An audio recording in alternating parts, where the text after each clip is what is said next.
Hello, magandang umaga po mga kaagapay. Ayun po sa pagbubulay ng salita ng Diyos, matatagpan po sa Isayas 64, talata 6. Ganito po ang sinasabi: ang lahat sa amin pawang nagkasala, ang aming katulad kahit anong gawin ay duming di hamak. Tayo po manalangin namin. Diyos, maraming salamat. Gabayan po yung Banal Espiritu, dapat mga dakalain, sambahin at pasalamatan sa pangalan ni Jesus. Amen. May pamagat po, lahat nagkasala. Sa Santiago 2, talata 10 ay mababasa natin ang tumutupad sa buong kautusan, ngunit lumabag sa isa ay lumabag sa lahat. Sino ba ang nakatupad ng sandaang porsyento ito?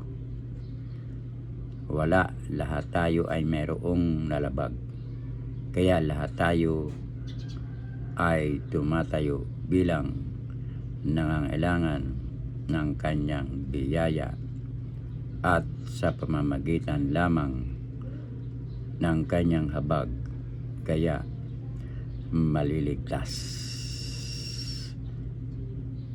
Kahit kanap iginagalang pinagpipitagan ng mga tao o hinahangaan, ang kategorya mo pa rin ay isang makasalanan.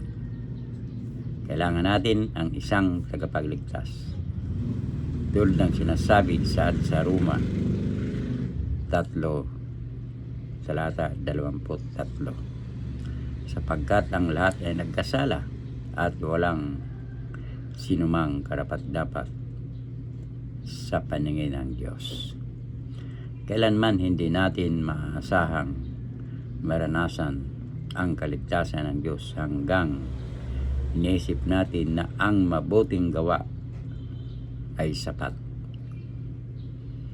Kailangan aminin natin ang ating kahinaan, ang ating pagiging makasalanan, at ang pangailangan kay Kristo ay iisang matuwid na namatay sa krus upang tumubos sa pagkakasala, at saka lamang makatatamo ng kapatawaran.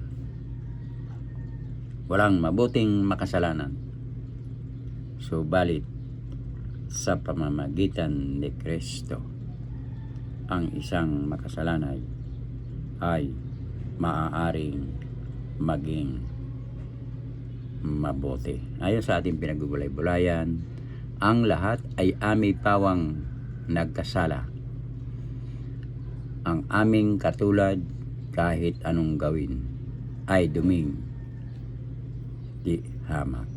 Tayo po'y manalangin. Amang Diyos, lumalapit ako bilang makasalanan, patawarin mo po ako. Salamat po sa pagtubos sa akin ng Panginoong Hesus. Tulungan mo po ako na mabuhay para sa iyo. Sa pangalan ni Jesus. Amen. Maraming salamat po mga kagapay sa nakikinig na salita ng Diyos. Pagpalain po ang inyong buong sambayan. Diyan lamang po kayo magbabalik sa Diyos ang papuri. Bye-bye.